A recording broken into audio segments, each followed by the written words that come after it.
আগামী নির্বাচনে শাপলা কলি প্রতীক এবং গণভোটে হ্যাঁ চিহ্নে রায় দেওয়ার আহ্বান জানিয়েছেন কুমিল্লা ৪ আসনের এনসিপি প্রার্থী হাসনাত আব্দুল্লাহ।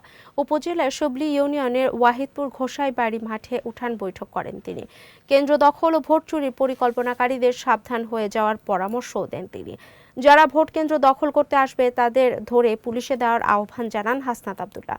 বলেন, এবার জুলাই যোদ্ধা ও তাদের সহায়তাকারীরাই ভোট চুরি প্রতিহত করবে। পরবর্তী বাংলাদেশ বিনির্মাণে হ্যাঁ ভোটের উপর নির্ভর করে গড়ে উঠবে বলে আশা জানান তিনি।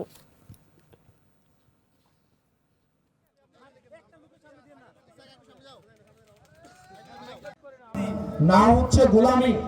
আপনি না ভোট দেওয়া মানে আপনি গোলামিকে বরণ করে নিলেন। আপনি একজনের অধীনে চলে গেলেন যে সারা জীবন রাষ্ট্র প্রধানমন্ত্রী একবার না 10 বার বারবার হইতে চায় এমনের অধীনে চলে গেলেন। আপনাকে এটা চান? প্রবাসী আপনারা মানুষকে এগুলো বুঝাবেন। আপনি প্রয়োজনে আমার বিরুদ্ধে ভোট দেন, কিন্তু যাই না ভোট দেন। ওই যে সিলে কারণ হয়ে গেছে না পিছনে গেলেন, এটা যেন না হয়।